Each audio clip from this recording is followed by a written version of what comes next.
Nasa pangalawang yugto na po tayo, mga kababayan. At ang paksa po natin. Sabi ko may itang ulo. Kung naman nakikita sa audience, napoprovoke ang audience nun.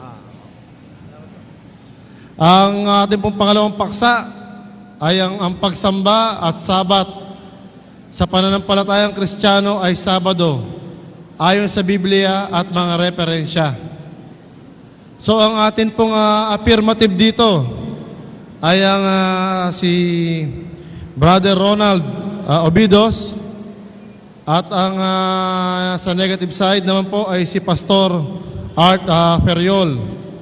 At papaalala po natin ulit yung ibang alituntunin sa debate ay yung pong 30 minuto kada tayo, at sila po ay tatayo ng tigatlo. Salitan po yon.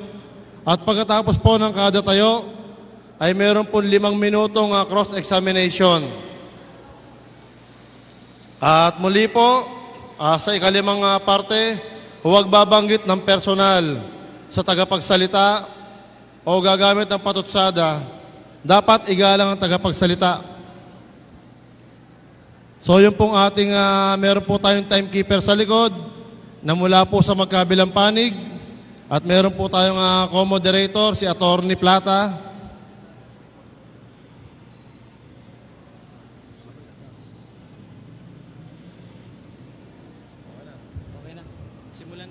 Kaya po tayo po ay magsisimula na.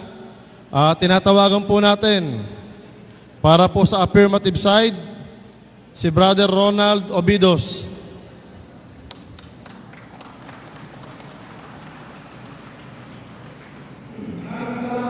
Magandang hapon muli ating ginoong moderator at yung ating pong katunggali. Sa hapong ito ay tayo po ay magpapatuloy, subalit ang ating pong format ng paksa ay ganito. This time, ako naman po ang tatayo sa affirmative.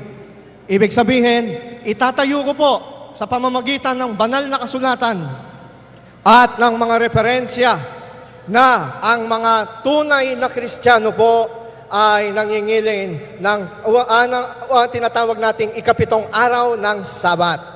Yan. At yan po ang paksa na aking pong babasahin ay ganito ho. Paksa, ang pagsamba at Sabat sa pananampalatayang Kristiyano ay Sabado, ayon sa Biblia at mga referensya. Yan. Yan po ang patutunayan ko sa hapong ito, at sana po ay samahan nyo pa ho kami sa mahigit 2-3 oras pa na ating pagtalakay. Alam ko po na this is really happening na magkaroon tayo ng maghapong debate, pero panatilihin ho natin ang ating pong mga emosyon, ang ating pong sarili, at hayaan po nating itaas natin ang ating Panginoon. Sapagat alam po natin na sabi nga ng ating Panginoon, maging 2 o higit ang nasa pagtitipon sa aking pangalan, ako'y nasa gitna nila. Amen? Kaya ibig sabihin, mga kapatid, hayaan natin na ipakita ang ugaling Kristiyano sa hapong ito.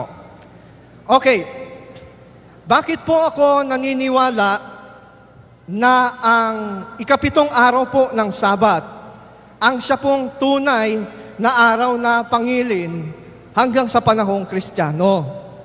Ito ho ba ay dahil sa ako ay member ng Seventh-day Adventist? Kaya ako ganon naniniwala? Hindi po. Hindi yun ho na itatanong. Ako po ay dating member ng Saksi ni Jehovah for 16 years.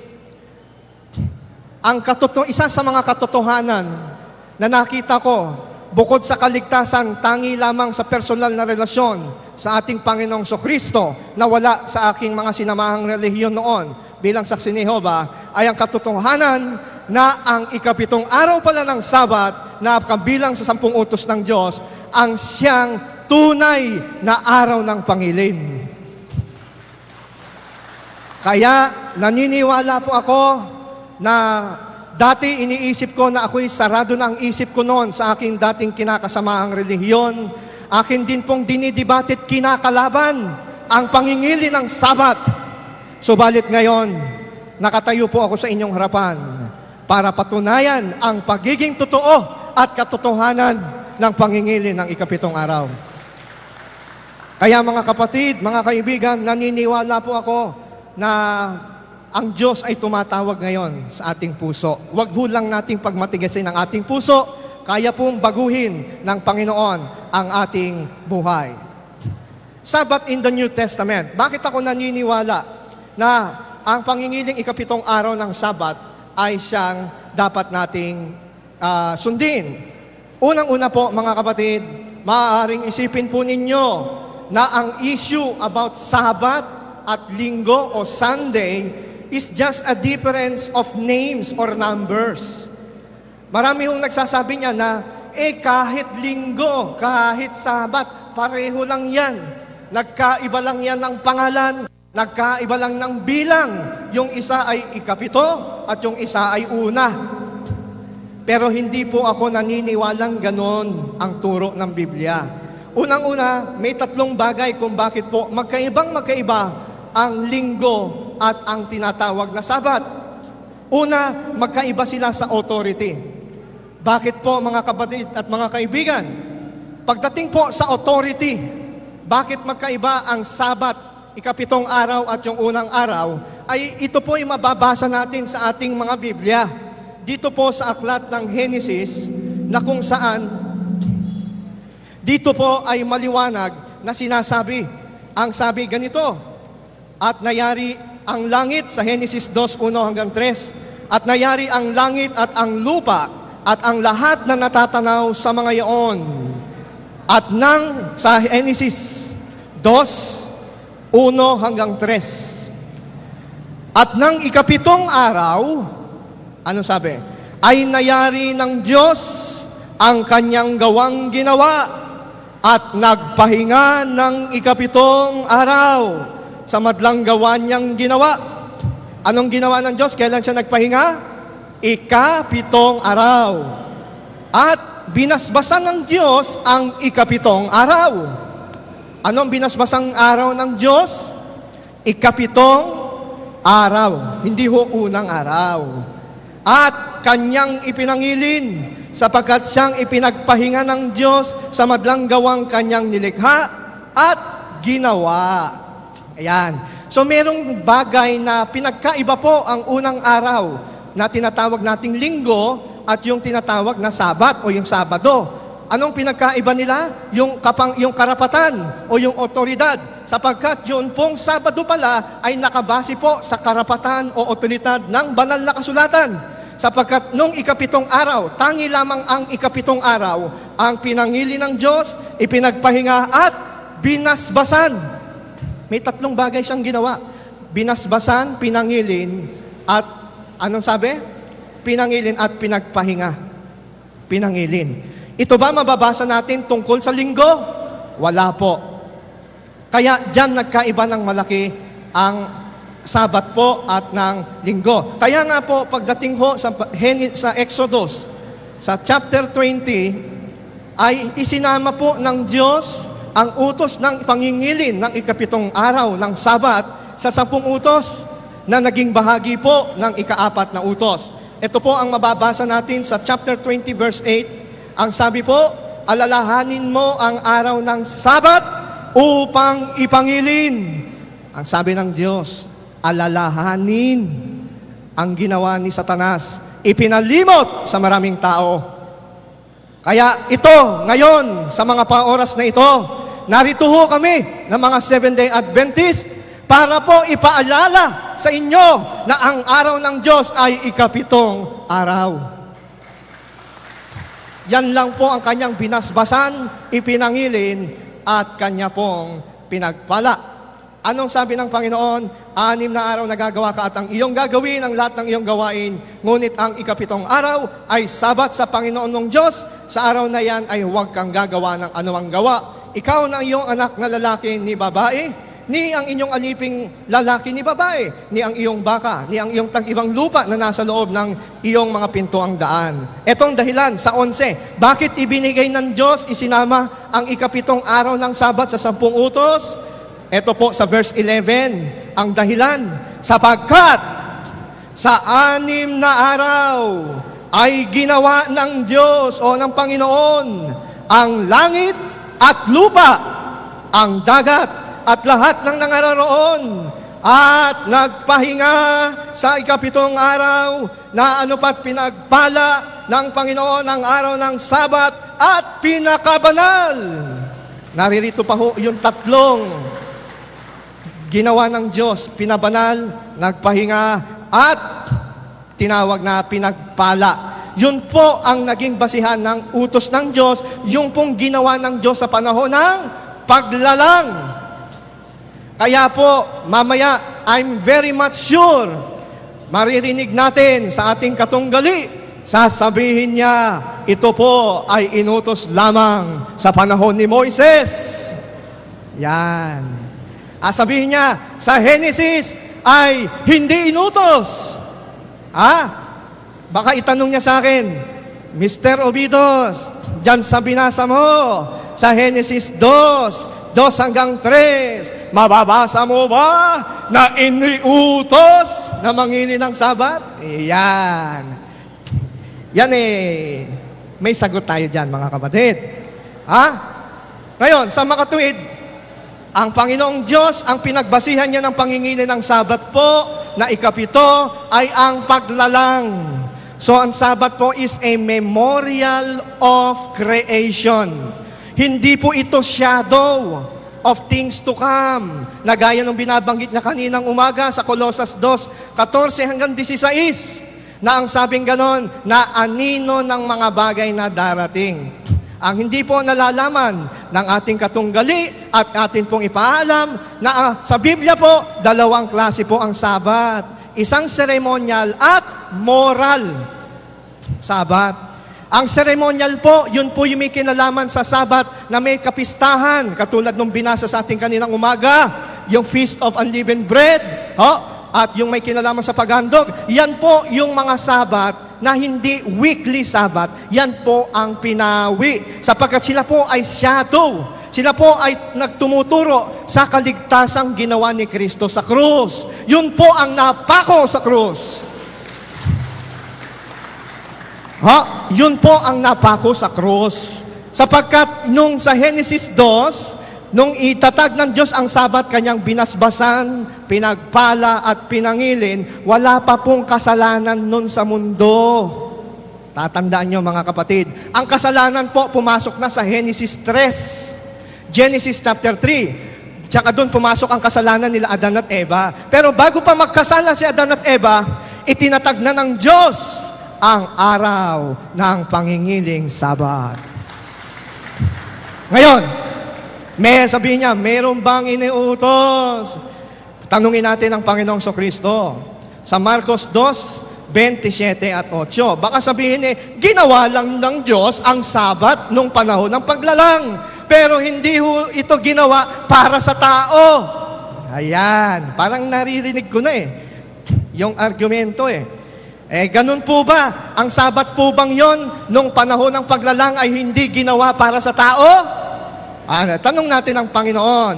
Marcos 2:27 hanggang 28. Kaya't sinabi niya sa kanila, ginawa ang Sabat ng dahil sa tao at hindi ang tao ng dahil sa Sabat. Bakit daw ginawa ang Sabat? Dahil sa tao. Ang tanong, kailan ginawa ang Sabat? Nung panahon ng paglalang. Sa Genesis 2. Ayan. Kaya kung hahanap kang letra por letra na inutos pa yon, understood na, sinabi ng talata, ginawa pala ng Diyos noon sa panahon ng paglalang ang Sabat para sa tao. Yan. Kaya yung tanong, may mababasa ka ba na inutos? Hindi na kailangan mabasa yon. Gamitin na lang natin ang common sense. Yan. Ginawa ang Sabat para sa tao. O ngayon, baka sabihin, ang Sabat ay para lang sa mga Hudyo. Yan ang sabi niya kaninang umaga. Kaya, kung ginawa ito sa Hudyo, tanong ko kanina, sa makatuwid si Kristo nangili ng Sabat? Hindi naman niya masagot. Kasi understood si Kristo nangili ng Sabat. Siya ang ulo ng iglesia. Ngayon, ang sabi po ng talata, ginawa dahil sa tao. Ngayon, kung sasabihin mamaya ng ating katunggali na ito'y sa Hudyo lamang at sa Israel binigay, ang tanong, dun ba sa Genesis 2, na binasa natin kanina, matapos yung 6 na araw na paglalang ng Diyos, may Hudyo na ba nun? O wala? Wala pa. Dahil ang tao pa lang noon ay si Adan at si Eva. Kaya ang Sabat ginawa kanino? Sa tao. Ang tanong, si Adan at Eva ba'y tao o hindi? Tao. Ang tanong, susunod na tanong, kayo ba'y tao o hindi? Tao. Kaya ang Sabat ginawa sa inyo at sa atin.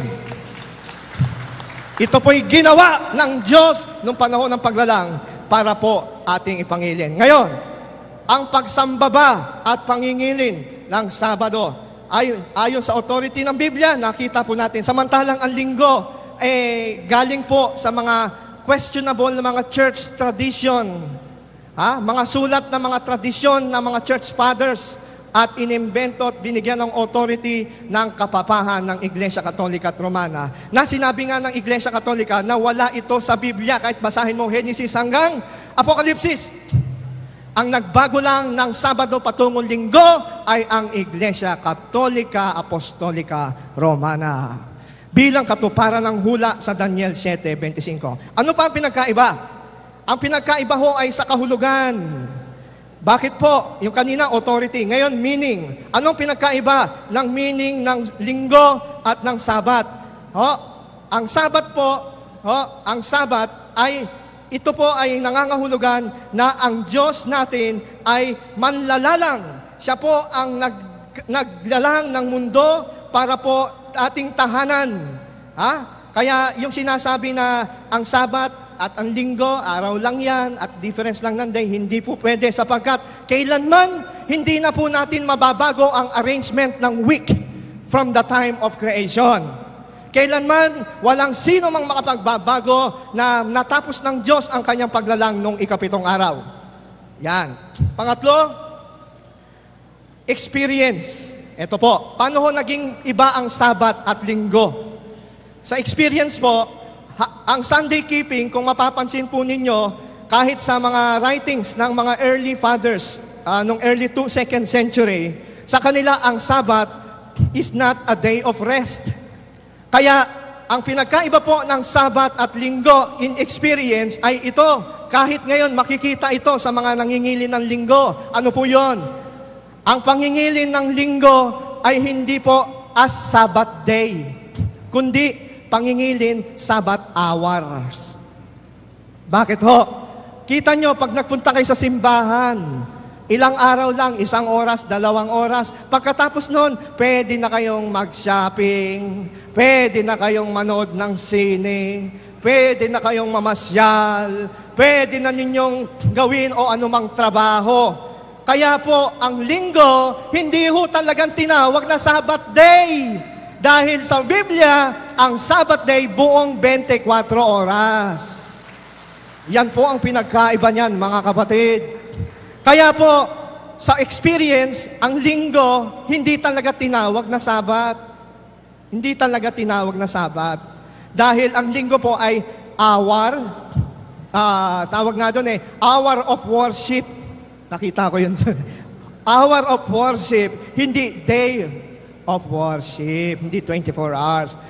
Yan ang tatandaan natin, mga kapatid at mga kaibigan. Kaya nga po, sabi nga merong ilang scholar, sabi nila, maigi pa raw, katulad po itong si Christopher Kisling, isa siyang Protestant, sabi niya, kailangan daw ay iwanan na natin ang pag-iisip at pagtuturo na ang linggo as a day of rest, sapagkat hindi daw ito nasusunod ng mga Sunday keepers.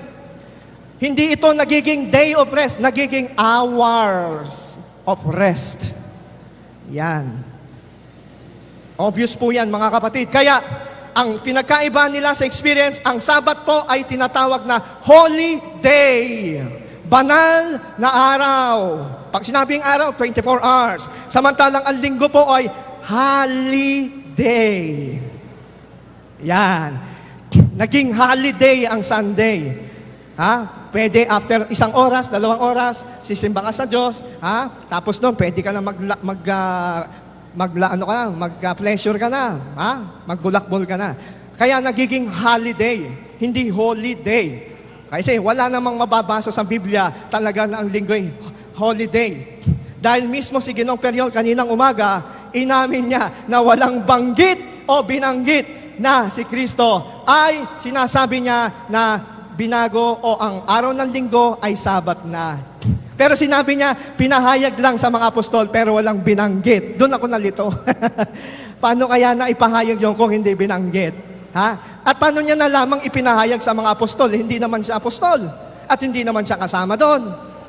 Maliban na lamang kung narinig niya, hindi rin naman niya narinig. Ang huling pwedeng mangyari ay baka nabasa niya. Kaya nga, tinatanong kita, saan mo nabasa? Wala namang nabasa. Paano mo na lamang ipinahayag? Yan ngayon ang aalamin natin. Ngayon, ayon sa Bagong Tipan, ano ba ang araw na sinusundan ng tinatawag nating linggo o yung unang araw ng Sanlinggo? Babasahin ko po dito sa Mateo 28:1. Gusto ko pong ipakita sa inyo na talagang iba po ang Sabat at Linggo. Sabi ho rito sa New English Bible, sa Mateo 28:1, "The Sabbath was over, and it was about daybreak on Sunday when Mary of Magdala and the other Mary came to look at the grave." Ano sabi rito? Ang Sabat ay tapos na at magsisimula na ang linggo, kaya ang mga babae nagtungo sa kanyang libingan. Ang tanong, ayon sa talata, pareho ba ang Sabat at linggo o hindi? Hindi po. Dahil kung pareho yan, bakit sinabi tapos na ang Sabat at pagkatapos dumating yung linggo? O di magkaiba? So, dito po sa talatang aking binasa, dalawang magkahiwalay at magkaibang araw, ang araw ng Sabat at linggo. Kaya nga po, natapos na yung Sabado, tsaka naman dumating ang linggo. Yan. Kaya bukas, Saturday, after Saturday, linggo. Magkaiba pa rin kahit sa ating kalendaryo. Pag uwi nyo sa bahay, reviewin nyo yung kalendaryo nyo. Iba yung Sabat, iba yung linggo. Sasabihin nyo, brother, yung bang Sabado at Sabat pareho? Pareho ho yan. Yung Sabado po ay Kastila nung salitang Sabat. Yung Saturday, yan po ay pangalang ipinangalan galing sa Roma. Kaya po, hindi ginamit ng mga Hudyo yan. Ang ginamit po ay Sabat. At dumating ang panahon na ang mga Kastila, meron silang translation din, at ito ay tinatawag na Sabado. Kaya yung Sabat at Sabado pareho. Pag uwi nyo sa bahay, tignan nyo sa kalendaryo, baka pareho na yung Sabado at Linggo. Kaya magkaiba po yan, mga kapatid. Ngayon, after ng crucifixion, mapako sa krus. Sabi ng Ginoong Periol kaninang umaga, ang ating Panginoong Kristo, tinupad daw ang utos sa pamamagitan ng pagpako ng kautusan sa krus. So lumalabas, yung pagpako ng kautusan sa krus, utos yun. Ang tatanungin ko sana, asan inutos ng Ama na ipako niya yung 7 araw ng Sabat sa krus? Yun ang utos na lumalabas sa kanya ang tanong after crucifixion, kung talagang ipinako na sa krus ang pangingiling araw ng Sabat, dapat wala nang mangingiling mga alagad. Wala nga ba, mga kapatid? Basa ho tayo. Sa Lucas 23, Lucas 23, talatang 56, ay ganito po ang ating mababasa. At sila'y nagsiuwi at nangaghanda ng mga pabango at mga ungwento. 5 minutes. Thank you po. At ng araw ng Sabat, sila'y nagpahinga ayon sa utos. Sabi kanina ng ating katunggali, nung napako na si Kristo sa krus, wala nang Sabat. Bakit nung itong mga babae, dadalawin nga siya sa libingan, ibig sabihin, patay na siya, nakalibing na, matapos ipako sa krus, bakit pa siya mangingilin ng Sabat? Lalabas, ang mga unang mga Kristiyano, matitigas ang ulo. Pinako na pala ni Kristo sa krus, ba't pa kayo nangingilin ng Sabat? Tandaan po natin, ito pong Lucas 23:56, isinulat po ni Lucas, na isang mahusay na manunulat at historiador ng banal na kasulatan. Nung isulat po niya itong account na ito, na ang mga babae, na sana ang kaugalian kasi ng mga Hudyo noon, para sa kanilang mga minamahal na namatay sa buhay, ay papahiran nila ng mga spices at pabango ang bangkay ng kanilang mahal sa buhay. Pero anong ginawa nila? Nung dumating po ang araw ng Sabat, hindi sila tumuloy kahit mahal na mahal nila ang Panginoon. Kahit importante yung kanilang gagawin, hindi sila tumuloy dahil ito ay araw ng Sabat. Ang sabi rito, ng araw ng Sabat, sila yung nagpahinga ayon sa utos. Ngayon, kung si Lucas, nung isulat niya ito, maybe 30 to 40 years after umakyat si Kristo sa langit, nung sinulat ni Lucas. Kasi yung four gospel, sinulat to 30 to 40 years after umakyat si Kristo sa langit. Dapat ang sinabi ni Lucas, at ng araw ng Sabat, sila'y nagpahinga ayon sa utos dati. Dapat ganun at sila'y nangilin araw ng Sabat ayon sa utos na ngayon na ipako na sa krus. Wala na yon. Hindi Kundi sa panahon ni Lucas, ang sabi niya, nung sumusulat siya, ng araw ng Sabat sila'y nagpahinga ayon sa utos. Sa makatwid si Lucas naniniwala na ang Sabat po ay utos pa rin hanggang sa kanyang panahon, 30 to 40 years after si Kristo ay mapako sa krus. Paano natin nalaman na si Lucas ay talagang nangilin? Sa Gawa 16:13, ay ganito ang sinasabi. At ng araw ng Sabat, ito po'y Gawa 16, tapos na Pentecostes, no? At ng araw ng Sabat, na naipako na sa krus, wala atang ganon. Ang sabi, at ang araw ng Sabat ay nagsilabas kami sa labas ng pintuan sa tabi ng ilog, na doon pantahan naming may mapapanalanginan. At kami nangaupo at nakipagsalitaan sa mga babaeng nangagkakatipon. Ayan, araw daw ng Sabat, ano sabi? Naghahanap sila ng dakong mapapanalanginan. Bakit sila mananalangin dito? Kasi araw na ng Sabat. So, pagsamba ito ng araw ng Sabat. Pansinin nyo, ang sumulat ng Gawa ay sino? Si Lucas. Ulitin ko ang pagbasa. Si Lucas pala sumulat nito. Kasama ba si Lucas na nangilin? Kasama po. Bakit? Ang sabi, at ng araw ng Sabat ay nagsilabas kami. Kasama si Lucas. Nagsilabas kami. Si Lucas ay hintil. Hindi naman Hudyo si Lucas. So si Lucas nangingilin ng Sabat hanggang sa panahon nung kanyang isulat ang mga talatang ito. Kaya ang sulat, sabing ganun ni Lucas, araw ng Sabat ayon sa utos. Ngayon, pagdating sa Panginoong Jesucristo, eto na, yung hinihintay niya. May mababasa ba na ang ating Panginoon ay nangilin ng Sabat? Siyempre, by implication, sinasabi niyang si Kristo yung Sabat keeper kasi wala pang Pentecostes nung panahon ni Kristo. Hindi pa naibusang Espiritu Santo noon. Di ba? Sabi nyo, nagkaroon lang ng linggo nung ibinuhos ang Espiritu Santo. Sa mga tweet, bago ibuhos nung panahon ni Kristo, Sabat keeper siya. Totoo ba, Lucas? Si Lucas din ang tanungin natin. Lucas, si Kristo ba ay kinikilala niya ang araw ng Sabat? Eto, pumaroon siya sa Nazaret na kanyang nilakhan. At ayon sa kanyang kaugalian, siya'y may kaugalian. Siya'y pumasok sa sinagoga ng araw ng Sabado at tumayo upang bumasa. Ang ginamit po rito ay Sabado. Time na po ba? Sige po. Salamat ho.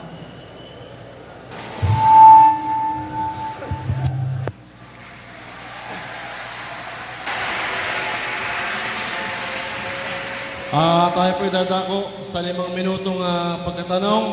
At kagaya po ng mga pinag-usapan natin kanina, Pastor at Brother, kung hindi po matatapos sa loob ng 30 segundo yung inyong kasagutan, ay ituloy nyo po sa pagsagot. Hello.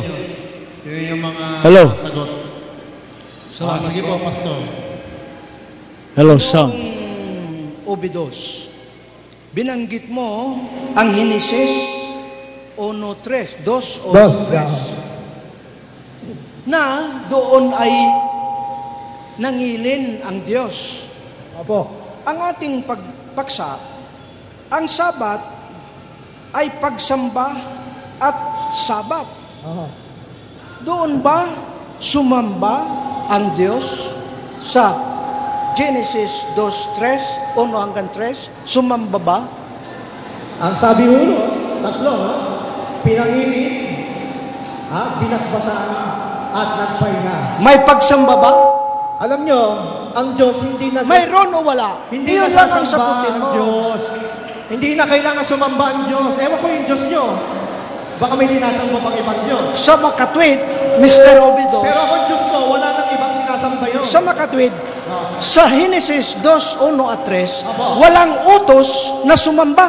Sabi na nga ba tatanungin mo na naman yan. Okay. Sa Genesis 2, ang pinag-uusapan doon, ginawa ng Diyos ang Sabat. Di po ba? At sabi sa Marcos 2:23, ginawa ang Sabat dahil sa tao. Sa makatwid, Gusto dito sa tao. ang haba na makatwid, Kaya sa tao. hindi mo napapatunayan ang sapaksa Napatunayan. na ang Sabat ay pagsamba at Sabat ng mga Kristiyano. Napatunayan. Kung sa mga talatang yan, walang pagsamba, sa makatwid, hindi mo na itatayo ang iyong paksa. Ang mga Kristiyano. Ito ang sunod na tanong. Ito ang sunod na tanong. Ang mga Kristiyano yung Ito ang sunod na tanong. Ginawa ang Sabat sa tao. Mga Kristiyano yan. Tanong. Kasama ang mga Kristiyano. Burahin yung kanyang panahon ko ito ng pagtatanong eh. Kaya baliwala yun Sige po. Ano po? ang sabi mo, Sige po. ang sabi mo, ang Sabat, may Sabat na seremonyal at may Sabat na moral. Alin ang seremonyal at alin ang moral? In-explain ko na po kanina, ang ceremonial Sabat po, ito po yung mga tinatawag mga Jewish festivals. Yung mga kapistahan ng mga Hudyo. Na kung saan binasa nyo kanina sa Exodus 12, na ito po yung may kinalaman sa mga paghahandog at yung mga tinapay na walang libadura. Lumipas na yun. Yon. Ang ating pinag-uusapan dito ay Sabat.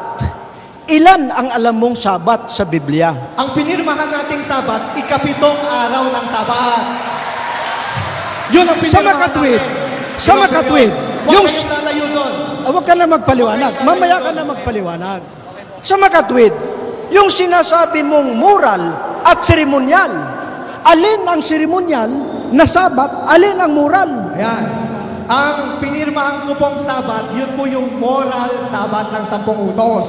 Basahin mo sa Biblia. Huwag kayong lalayo doon. Basahin mo sa Biblia. Alin ho?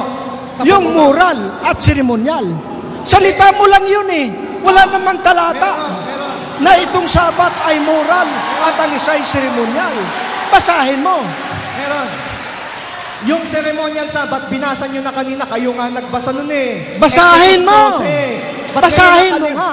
Nakalimutan nyo na ba yung binasa nyo? Basahin mo. Exodus, sige. Exodus. Talata. 12. Nakalimutan nyo na. Saan yun? Saan? ito. Exodus. Eto. Pitong araw. Exodus ano yan? Teka muna.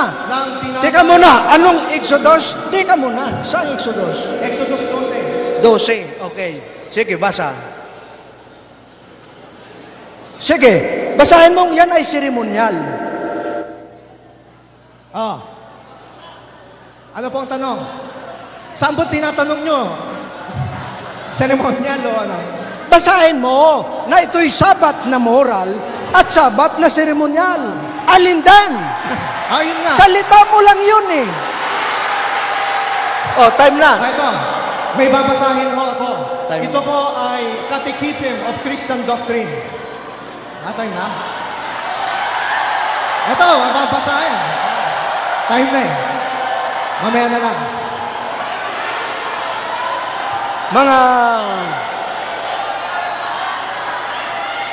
Mga minamahal, ang paksa sa hapong ito ay patutunayan ni Mr.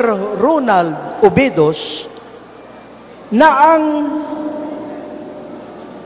Sabado ay pagsamba at Sabat ng pananampalatayang Kristiyano. Ngayon, kanyang binanggit ang Henesis 2:1 at 3 na ang Diyos ay nangilin, nagpahinga. Yan ang sabi ng talata. Pero, mayroon bang pagsamba sa talatang yan? Dahil ang ating paksa, dapat si Mr. Obedos, gapos ka ng ating paksa. Hindi ito basta mag-iistorya. May paksa tayong sinusunod. So, mayroon ka bang nasabi na doon ay may pagsamba at Sabat? Yung Sabat, ipinangilin.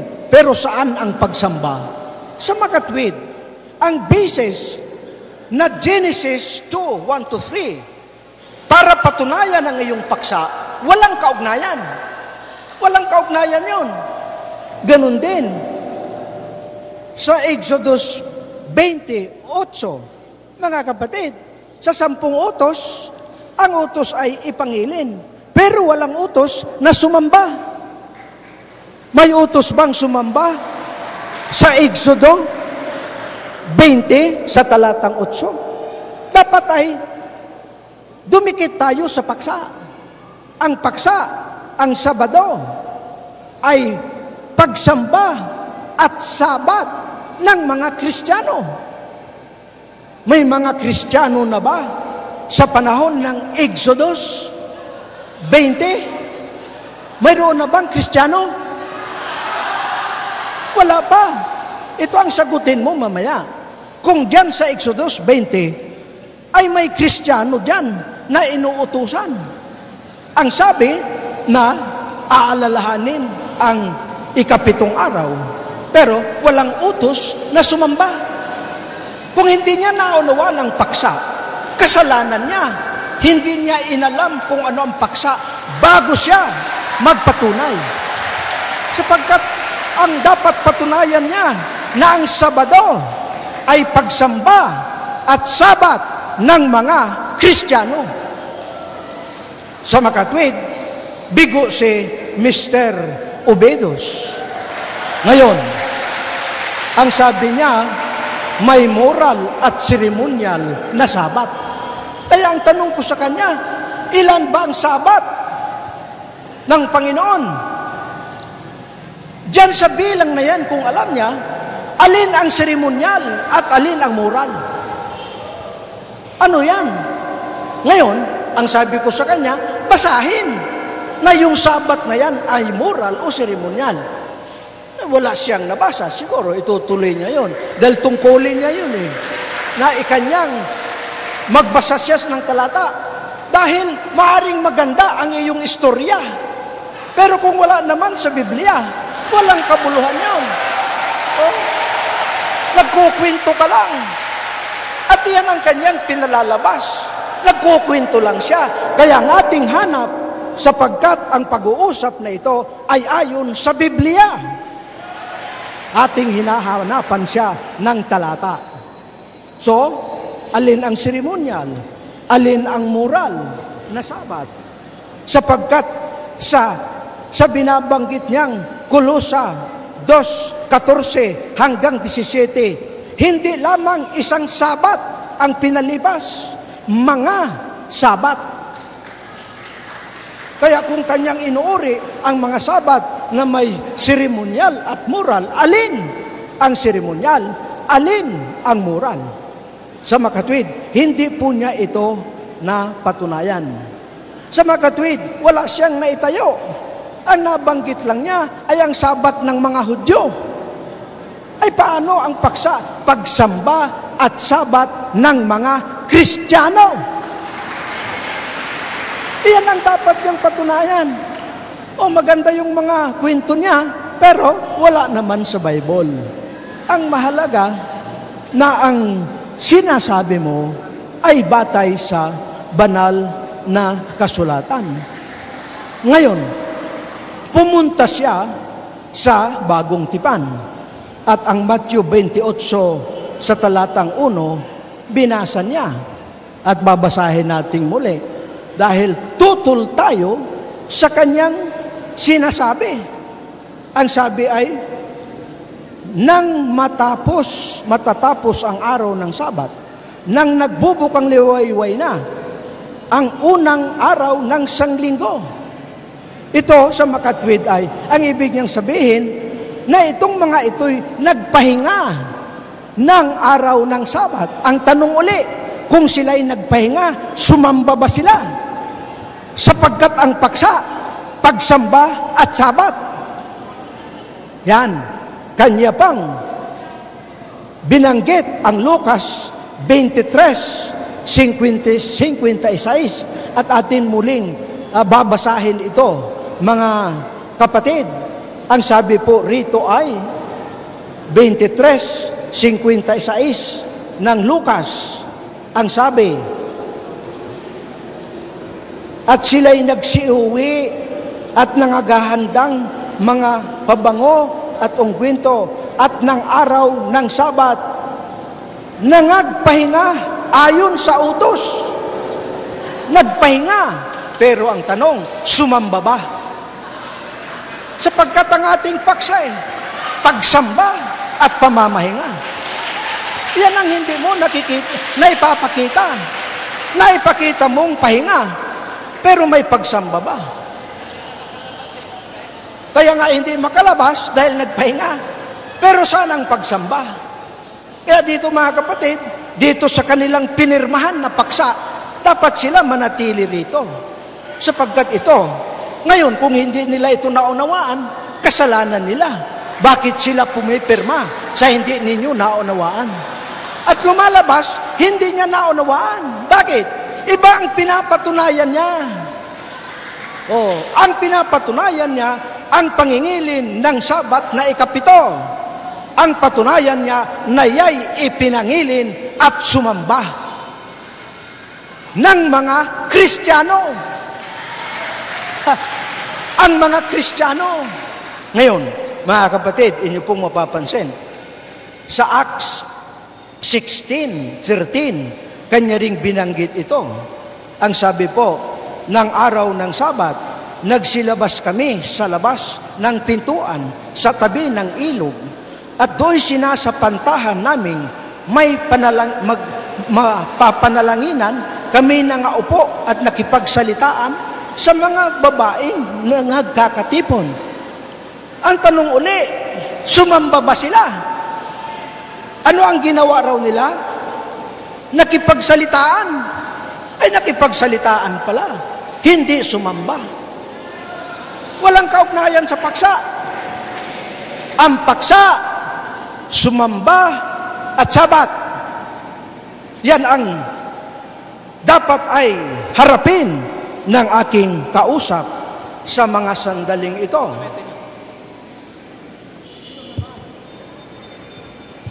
Ngayon naman.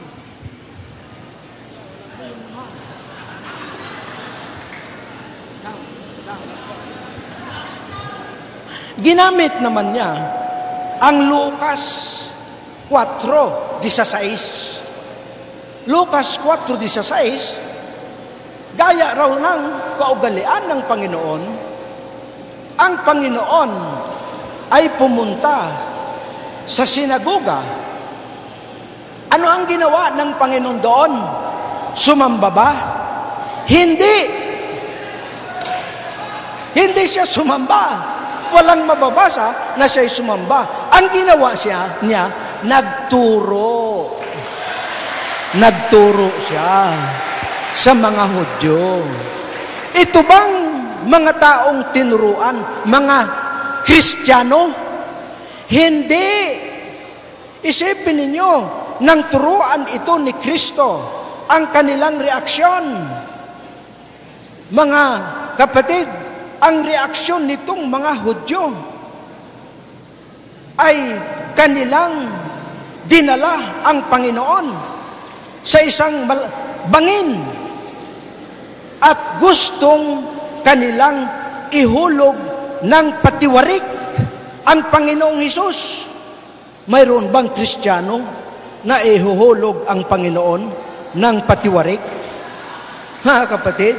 28. Yung binasa niya, 16. Sa verse 28. At nangapuspos ng galit ang lahat ng nangasa sinagoga sa pagkarinig nila ng mga bagay na ito. At sila'y nangagtindig at pinatnubayan siya sa labas ng bayan at dinala siya hanggang sa ibabaw ng taluktok ng gulod na kinatatayuan ng kanilang bayan upang siya'y maibulid nila ng patiwarik. Anong Kristiyano ito? Ang Panginoong Hesus ihuhulog sa bangin ng patiwarik. Isipin po ninyo, Kristiyano ba ito? Ang ating paksa na ang Sabado ay pagsamba at Sabat ng Kristiyano. Ang sinasabi niyang si Kristo ay pumunta sa sinagoga. Una, hindi doon pumunta si Kristo upang sumamba. Pumunta siya doon upang magturo.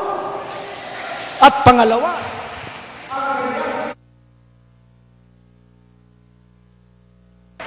ano ang pinuntahan niya? Mga Sabadista pala ito. Mababagsik pala ang mga ito. Oh, nasa sinagoga kasi ay Sabat. Pumunta ang Panginoon para magturo. Ayaw nilang tanggapin ang turo ni Kristo. Hindi Kristiyano. Dahil ang Kristiyano, tagasunod, tagapag-aral at tagasunod ng turo ni Kristo. Mateo 28:20. Turuan ninyo. Sa makatwid, walang napapatunayan ang aking kausap sa pagtatayo ng paksa. Maganda nga yung kanyang mga istorya, wala naman sa Biblia. At wala sa paksa. Wala sa paksa. Kumbaga mga kapatid, pinapatunayan niya ang maling paksa. Oh. Kaya, ang paksa ay pagsamba at Sabat ng Kristiyano. May Kristiyano ba sa Garden ng Eden? So, bakit mo babanggitin nun? Wala namang Kristiyanong sasamba doon. Oh. Kaya, may Kristiyano ba sa Exodus? Wala. Wala.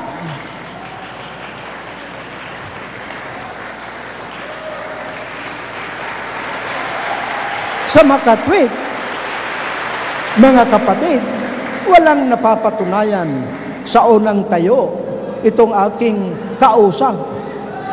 Ang pinapatunayan niya, maling paksa. Ang aking payo sa iyo, Mr.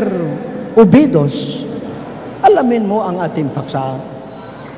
Ganun lang yun eh. Dapat ang paksang gusto mo ay Sabat ng Old Testament. Hindi Sabat ng Kristiyano. Dahil ang pinag-uusapan eh. Sabat ng Kristiyano, pagsamba. At Sabat ng Kristiyano. Oh, kaya dapat i-identify mo ang mga Kristiyano. Sino ang mga Kristiyano? Sa anong panahon sila nabuhay? At ipakita mo ng kanilang Sabat at pagsamba, 7 araw. Pag hindi, wala kang maitatayong paksa. Mag-aaksaya ka. Kaya mga kapatid, ang paksa hindi na igagalaw. At sapagkat ang kanyang tungkulin ay magtayo hanggang ngayon, nakatumba ang paksa. Nakadapa ang paksa. Bakit? Yan ang tungkulin ng affirmative. To affirm. Ang akin naman, nasa negative ako eh. Kaya ang tungkulin ko, to negate. Ay wala siyang ina-affirm. At yung kanyang affirmation, hindi affirmation. Ganun pa man, nagninegate ako. sapagkat yung kanyang affirmation ay hindi tama. Ayan lang ang maliwanag yan. Kaya, may dalawa pang paksa si Mr. Ubedos. Mayroong pagtayo pa, may 30 minutes pa siya. 1 oras pa siyang magsasalita. Tingnan natin kung sa 1 oras, maitatayo niya ang pagsamba at sabat ng Kristiyano ay Sabado. Sinabi niya na yung Sabado raw at Sabat halos magkatunog.